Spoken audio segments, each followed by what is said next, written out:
अस्सलाम वालेकुम। पहली बार आपके दायरे मोहब्बत में हाजिर हुआ हूँ। करगी की यह तारीखी सरजमीन, ऊपर बारिश के आसार और नीचे बड़ी तादाद में बैठे हुए यहाँ के बुजुर्ग नौजवान हमारे भाई, मैं पहली बार आपके बीच में आया और आया भी तो एक ऐसे मौके पर आया जब आने वाली 30 तारीख को आपको तेलंगाना के मुस्तकबिल का फैसला करना है। हमारे candidate BCC president Ram Mohan Reddy ji, Dastagir Patel sahab, Ayub Ansari साहब, अशरफ साहब, मुजीबुर रहमान साहब, बाकी भी जो जिम्मेदार इस शहर के बैठे हुए।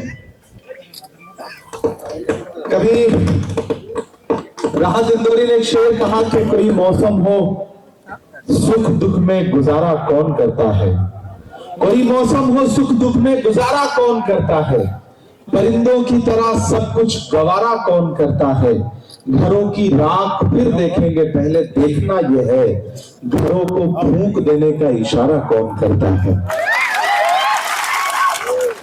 वर्गी वालों, अभी राम मोहन रेड्डी जी आपको योजनाएं बता रहे थे जो माइनॉरिटीज के लिए कांग्रेस पार्टी ने अपने डिक्लेरेशन में अनाउंस की है। मैं आपसे 2-3 अहम बातें कहने के लिए आया हूं। अगर आपको यह लगता है कि यह इलेक्शन महज असेंबली का इलेक्शन है, अगर आपको यह लगता है कि इस इलेक्शन के जरिए आप सिर्फ एक एमएलए चुनने के लिए 30 तारीख को वोट डालने जाएंगे, तो फिर आपका मकसद बहुत छोटा है। मेरा मानना है कि ये इलेक्शन महज असेंबली का इलेक्शन नहीं है। दरअसल ये तेलंगाना का असेंबली का इलेक्शन आने वाली 2024 का सेमीफाइनल है। मैं इसलिए हजारों किलोमीटर का सफर तय करके आपके बीच में आया हूं कि इलेक्शन बहुत अहम है। दो ताकतें एक तरफ खड़ी हैं, एक तरफ वो लोग खड़े हैं जो ये सोचते हैं कि ये मुल्क या तो डॉक्टर बाबा साहब भीमराव अंबेडकर के बनाए हुए संविधान से चलेगा, मौलाना अबुल कलाम आजाद साहब के उसूलों से चलेगा, पंडित नेहरू की सोच से चलेगा, महात्मा गांधी के विचारों से चलेगा, और एक तरफ वो लोग खड़े हैं जो ये सोचते हैं कि ये मुल्क नाथूराम गोडसे की पिस्तौल से चलेगा। आपके सूबे के जो चीफ मिनिस्टर हैं, अगर आपको यह लगता है कि वो आईन के साथ खड़े हैं तो आप गलतफहमी के शिकार हैं। वो दरअसल छुपे या खुले तौर पर जब भी भारतीय जनता पार्टी को जरूरत पड़ती है, नरेंद्र मोदी को जरूरत पड़ती है, तब तक केसीआर साहब उनकी गोद में बैठे हुए नजर आते हैं। ये बात मैं पूरी जिम्मेदारी से कह रहा हूं। मैं देश की पार्लियामेंट में बैठता हूं। महज 34 साल की उम्र में मैं देश की सबसे बड़ी पंचायत, जिसे आप राज्यसभा कहते हैं, उसका मेंबर हूं। मैंने वहां बैठ के देखा है कि जब भी भारतीय जनता पार्टी को जरूरत पड़ती है, चाहे वो प्रेसिडेंट का इलेक्शन हो, चाहे वाइस प्रेसिडेंट का इलेक्शन हो, चाहे ट्रिपल तलाक का बिल हो, ये जो बीआरएस है या तो भाजपा के सपोर्ट में वोट करती है या भाजपा के सपोर्ट में वॉकआउट कर जाती है। दोनों के बड़े गहरे रिश्ते हैं। मैं इल्जाम नहीं लगा रहा हूं। नरेंद्र मोदी आपके सूबे में आकर के, तेलंगाना में आकर के अपना भाषण देते हुए कहते हैं कि केसीआर मेरे पास आए थे अपने बेटे को चीफ मिनिस्टर बनवाने के लिए। कौन कह रहा है ये? प्रधानमंत्री कह रहे हैं। आज तक उसका जवाब देने के लिए केसीआर साहब ने कभी इनकार नहीं किया। अगर आपको यह लगता है कि ये जो कार है ये सेकुलरिज्म का झंडा लगा करके मुल्क में आगे बढ़ रही है, तो आपकी गलतफहमी है। ये कार या तो जाकर के नागपुर की चौखट पर रुकती है या नरेंद्र मोदी की चौखट पर रुकती है। दरअसल ये कार आपके लिए बेकार है। आपने दामन भर भर के 2 बार उन्हें वोट दिया, उनकी हुकूमत बनाई, लेकिन कब आपके वोटों को लेकर के नरेंद्र मोदी के दामन में बैठ गए आप समझ नहीं पाए। और कैसे बताऊं कि रिश्ता कितना गहरा है। मनीष सिसोदिया का नाम सुना है, जो दिल्ली के डिप्टी चीफ मिनिस्टर हैं। वो पिछले 6 महीने से जेल में है। ईडी ने उनको जेल में रखा हुआ है। संजय सिंह जो आम आदमी पार्टी के मेंबर ऑफ पार्लियामेंट है, राज्यसभा में हमारे साथ बैठते थे, वो पिछले 2 महीने से जेल में है। किस जुर्म में पता है? और उस जुर्म का असली गुनहगार कौन है पता है? आपके सूबे के सीएम का परिवार। लेकिन आज तक आपने कभी देखा कि ईडी ने उनके परिवार को बुला करके जेल में डालने की कोई कोशिश की? नहीं की। कभी ये देखा कि वो ईडी जो 54 घंटे 56 घंटे बुला करके राहुल गांधी से पूछताछ करती है, वो कभी केसीआर की पार्टी के नेताओं से पूछताछ करती है? नहीं, क्योंकि केसीआर साहब ने भारतीय जनता पार्टी के लिए रेड कार्पेट बिछा रखा है, उनसे उनके रिश्ते हैं। लेकिन आपके सामने खड़े होकर के बातें उर्दू में बोल देंगे 2-4, तो आपको लगता है कि यार ये तो हमारा हमदर्द है। अरे कैसा हमदर्द है जो अपने भाषणों में, अपनी तकरीरों में कहता है कि हम 4% रिजर्वेशन को 12% करेंगे, लेकिन 10 साल गुजर जाने के बाद भी आज तक आपके रिजर्वेशन का पुरसाने हाल नहीं है। अगर किसी महफिल में, सियासी जलसे में कोई खड़ा होकर के ये सवाल करता है कि केसीआर 12% रिजर्वेशन का क्या हुआ, तो केसीआर कहता है बैठ जा, तेरे बाप को बताऊंगा। ये जबान है उसकी। वादा आपसे करता है कि डबल बेडरूम देंगे आपको, वादा किया ना। लेकिन आप बताओ, केसीआर का बंगला तो बन गया, बेटे का तो बन गया, बेटी का तो बन गया, दामाद का तो बन गया, आपको डबल बेडरूम मिला क्या? नहीं मिला। लेकिन उनके बंगले बनते रहे। किस ताकत की बुनियाद पर? क्योंकि आपने झोली भर भर के उन्हें वोट दिया। जब भी उन्होंने आपको आवाज लगाई, आप सबसे बड़ी ताकत बनके केसीआर के पीछे खड़े हो गए। आपसे वायदा किया कि शादी मुबारक की स्कीम में आपकी बच्चियों को पैसे मिलेंगे, लेकिन आपकी बच्चियों को नहीं मिले, बल्कि बिचौलियों को मिल गए, बीच वाले पैसे खा गए।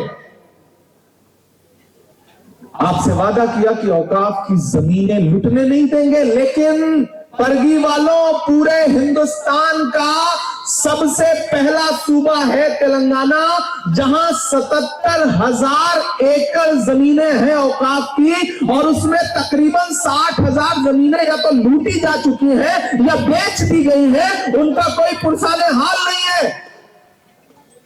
वक्फ को जुडिशियल पावर देने की बात तो छोड़िए, बोर्ड को, वक्फ बोर्ड की जो फाइलें हैं पिछले 1 साल से केसीआर साहब ने उसमें ताला लगा दिया है। आप उनके कागजात तक चेक नहीं कर सकते। अपनी आंखें खोलिए, अपनी आंखों पे पड़ा हुआ केसीआर की मोहब्बत का चश्मा हटाइए। ये जो केसीआर है, ये मोदी जी के यार हैं। इस गलतफहमी से बाहर निकलिए।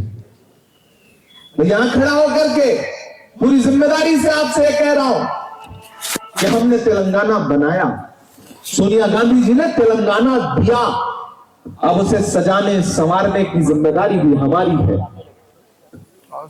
मैं राहुल गांधी का सिपाही हूं, मैं राहुल गांधी की क़यादत में अपनी सियासत करता हूं। आप मुझे मेरी शायरी के हवाले से जानते पहचानते हैं। मैं यहां आपके बीच में लंबा सा सफर तय करके यह कहने आया हूं कि 4 सूबों के इलेक्शन है। मध्य प्रदेश और छत्तीसगढ़ में वोटिंग हो चुकी है 17 तारीख को। क्लियर कट मेजॉरिटी के साथ कांग्रेस वहां सरकार बना रही है। मैं रात जयपुर में था, बाड़मेर में था, सीकर में था, राजस्थान में। वहां 25 तारीख को वोटिंग है, वहां भी कांग्रेस सरकार फिर से बना रही है। अब पूरे मुल्क की नजरें कहां पर है? तेलंगाना पर है। तेलंगाना वालों, ये इलेक्शन बहुत अहम है। अगर ये सिर्फ एमएलए चुनने का इलेक्शन होता तो मैं आपके बीच में इतनी दूर सफर तय करके पिछली कई रातों से सोया नहीं आता। लेकिन अगर मैं आपके बीच में आया हूं आपसे मुलाकात करने, आपसे बात करने, तो आप समझ लीजिए कि मुल्क का ये इलेक्शन कितना अहम है। खतरा आईन पर है, खतरा जमहूरियत पर है। मैं पार्लियामेंट में बैठता हूं, इसके बाद कह रहा हूं कि जुल्म के कद तलक आप पहुंची है। आखिरी हद तक आ पहुंची है। वो जो नफरत थी गली कूचों में, अब तो संसद तक आ पहुंची है। हम सुन रहे हैं अपने कानों से उसी पार्लियामेंट में कि किस तरह से बीएसपी के सांसद दानिश अली को गाली दी गई और पूरा देश चुप रहा। अगर कोई दानिश अली को दूसरी पार्टी का होने के बावजूद भी सीने से लगाने के लिए गया तो राहुल गांधी गए, इमरान प्रताप नहीं गया। मैं इस बुनियाद पर आपसे कह रहा हूं कि यह इलेक्शन बहुत अहम है। कांग्रेस पार्टी आपको माइनॉरिटी डिक्लेरेशन के जरिए आपके लिए अलग से बजट की बात कर रही है। 4000 करोड़ रुपए आपके लिए देने का ऐलान कर रही है। आपके लिए ऐलान कर रही है कि माइनॉरिटी फाइनेंस कॉर्पोरेशन के जरिए आप जो छोटे छोटे रोजगार करते हैं उसके लिए 5 लाख रुपए तक का कम ब्याज की दर पर लोन प्रोवाइड कराया जाएगा ताकि अपना काम कर सकें आप। हाई स्कूल से लेकर के इंटर से लेकर के ग्रेजुएशन से लेकर पीएचडी से लेकर एमफिल तक के बच्चों के पढ़ने के लिए अलग से पैसे देगी सरकार। और जो गैस सिलेंडर नरेंद्र मोदी 1200 का बेचते थे, केसीआर साहब 1200 का बेचते थे, कांग्रेस क्या कह रही है कि हम आपको 500 रुपए का देंगे। ये स्कीमें बहुत शानदार हैं। पार्टी आपसे वादा कर रही है, अपने मैनिफेस्टो में कह रही है, लिखित तौर पर कह रही है कि हम आपको ये सारी फैसिलिटीज देंगे। लेकिन मैं उससे हट के एक बार ये बात कहता हूं कि लड़ाई इस वक्त देश की जमहूरियत को बचाने की है, देश के आईन को बचाने की है। याद करिए 6 सितंबर 2022 का वो दिन जब कन्याकुमारी में समंदर के साहिल के किनारे खड़ा हुआ एक शख्स जिसका नाम राहुल गांधी है, एक नारा लगाते हुए भारत जोड़ो यात्रा लेके निकल रहा था। उसका नारा था कि नफरत छोड़ो भारत जोड़ो। और वो कितने किलोमीटर चला? 4000 किलोमीटर पैदल। 4000 किलोमीटर का मतलब समझते हैं आप? 4000 किलोमीटर पैदल चलता रहा वो शख्स। मैं तो शायर हूं, मैं साथ चल रहा था कंधे से कंधा मिला करके। पत्रकार साथियों ने मुझसे कहा कि इमरान साहब आप राहुल गांधी के साथ चल रहे हैं, क्या कहेंगे आप? मैंने कहा जो हर नफरत से टकराएगी वो आंधी बनाऊंगा, जो हर नफरत से टकराएगी वो आंधी बनाऊंगा। नए अंग्रेज आए हैं, नया गांधी बनाऊंगा। वो शख्स चलता रहा, नारा क्या था? नफरत छोड़ो भारत जोड़ो। मुझे बताओ परगी वालों, मुझे बताओ तेलंगाना वालों, विकाराबाद वालों, कि क्या कभी आपके खिलाफ मुल्क में जो नफरत है उसके लिए केसीआर अपने महल से निकल के 4 कदम भी चले? लेकिन राहुल गांधी कितना चले? 4000 किलोमीटर। नफरत कम होगी तो फायदा किसका होगा? नफरत के सबसे ज्यादा शिकार कौन है? हम हैं, आप हैं। सड़कों पर लिंचिंग करके मारे जा रहे हैं। ऐसे में उस नफरत को कम करने की कवायद कौन कर रहा है? राहुल गांधी कर रहा है। अरे आप इस बात पर ईमान रखने वाले लोग हैं कि मजदूर का पसीना सूखने से पहले उसकी मजदूरी दे देनी चाहिए या नहीं दे देनी चाहिए? तो मैं आज आपके बीच में वो मजदूरी मांगने आया हूं कि 30 तारीख को अपने घरों से बाहर निकलिए। राम मोहन रेड्डी आपके अपने हैं, इन्हें पहचान, इन्हें राहुल गांधी ने अपना नुमाइंदा बना करके आपके बीच में भेजा है। आप इन्हें वोट देंगे तो वोट राहुल गांधी को मिलेगा, मल्लिकार्जुन खड़गे को मिलेगा, प्रियंका गांधी को मिलेगा, रेवंत रेड्डी को मिलेगा, इमरान प्रताप गढ़ी को मिलेगा। मैं इसलिए आपके बीच में अपील करने आया हूं। मौसम बहुत शानदार है, बड़ा मेहरबान है। इन बारिश की बरसती हुई बूंदों से भागिए मत। हम अतिशय सोजा में भी हक बात कहेंगे, कुंदन की तरह दहर में ताबिंदा रहेंगे। तारीख बताती है कि हर दौरे सितम में हम जिंदा थे, हम जिंदा हैं, हम जिंदा रहेंगे। फर्जी वालों, ये लड़ाई बहुत अहम है। यहाँ हमारे माइनॉरिटी डिपार्टमेंट के इंचार्ज फरहान आजमी बैठे हुए हैं, ग्रेटर हैदराबाद के चेयरमैन अरशद शेख है, निजामुद्दीन साहब हैं, हमारे तमाम साथी हैं। मैं आपसे बस ये कहने आया हूं कि ये लड़ाई बहुत अहम है। मेरे आने की लाज रखिएगा। 3 दिसंबर को जब ईवीएम खुलेगी तो मैं दिल्ली में बैठा रहूंगा, लेकिन मेरी नजरें फर्जी की सीट पर रहेंगी। इन्हें एमएलए बनाइए, आप इन्हें एमएलए बना करके भेजिए, हम इन्हें मिनिस्टर बना करके वापस भेजेंगे। सरकार बनने जा रही है, कोई कोई ताकत कांग्रेस की सरकार बनने से नहीं रोक सकती तेलंगाना में। मैं खम्मम से लेके निजामाबाद से लेके कामारेड्डी से लेकर के हैदराबाद से लेकर के पूरे तेलंगाना में करीमनगर तक, महबूबनगर तक घूमता हुआ आ रहा हूं। सुनामी है कांग्रेस के नाम की। केसीआर साहब की सभाओं में लाए हुए लोग होते हैं, राहुल और रेवंत की सभाओं में आए हुए लोग होते हैं। तेलंगाना में कांग्रेस जीतने जा रही है, सरकार बनने जा रही है। मैं चाहता हूं यहाँ मौजूद एक आदमी मेरे साथ नारा लगाएगा, जो नारा इस वक्त पूरे देश में सुना जा रहा है, बाय बाय। मैं नारा लगाता हूं, लेकिन आपके नारे के गूंज हैदराबाद तक और दिल्ली तक जाना चाहिए कि bye bye, bye bye, bye bye, bye bye. 30 नवंबर को घर के बाहर निकलिए, ईवीएम का बटन दबाइए। आपका दबाया गया एक एक बटन केसीआर को बाय बाय कर देगा, ये तय है। बहुत शुक्रिया, बहुत मोहब्बतें, शायरी भी सुनाना पड़ेगा क्या, ऐसा लगता है? इसको देख के डर लगता है। 50 किलो का पुरमा गले में पहना देते हैं। यहाँ माला पहनाने का तो ट्रेंड है, बड़ा शानदार है। आप भी रखे रहिए, मैं बाद में पहन लूंगा। ऐसा लग रहा है मैं 4 मिसरे पढ़ देता हूँ। तो दायरे में सिमट के आएगा। मैं शायर हूँ, सांसद बाद में हूँ, पहले शायर हूँ। अभी मैं रेड्डी साहब बोल रहे थे और ये कह रहे थे कि केसीआर ने किसी भी अकलियत के आदमी को, माइनॉरिटी के आदमी को राज्यसभा नहीं भेजा, लेकिन मेरे जैसे नौजवान को 34 साल की उम्र में कांग्रेस पार्टी ने महाराष्ट्र से राज्यसभा भेजा। वो कांग्रेस पार्टी है जिसने डॉक्टर जाकिर हुसैन को इस देश का राष्ट्रपति बनाया, फखरुद्दीन अली अहमद साहब को राष्ट्रपति बनाया, मौलाना अबुल कलाम आजाद साहब को इस देश का एजुकेशन मिनिस्टर बनाया, रफी अहमद किदवई को इस देश का एग्रीकल्चर मिनिस्टर बनाया।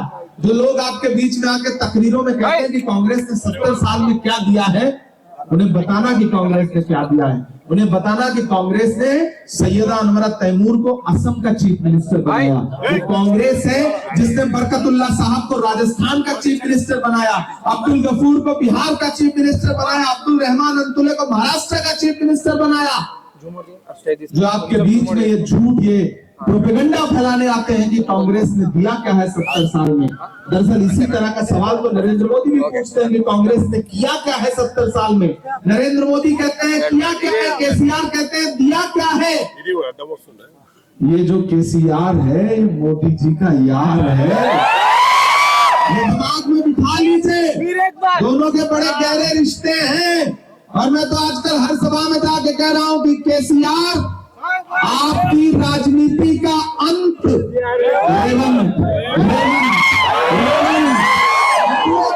पूरे तेलंगाना में जाके ये बात कह रहा हूं। इसलिए मैं आखिर में 4 मिसरे पढ़ता हूं। ये आपके अपने हैं, आपने इनकी खिदमत देखी है। 4 साल इन्हें मौका मिला था, इन्होंने खिदमत की, आपके साथ जब भी जरूरत पड़ी खड़े रहे, शरीफ हैं। इनकी जमानत मैं हूं, इनकी जमानत लेने के लिए मैं आपसे कह रहा हूं सरकार बनाइए, एमएलए बनाइए। ये सोच के घर से निकले 30 तारीख को, आप विधायक नहीं चुनने जा रहे हैं, सरकार चुनने जा रहे हैं। सरकार बनाइए, कांग्रेस की सरकार बन रही है। और मैं तो पूरे यकीन से ये मिसरे पढ़ रहा हूं कि दायरे में सिमट के आएगा, हर रवायत से हट के आएगा। आंधियों को जरा खबर कर दो, आंधियों को जरा खबर कर दो, शेर वापस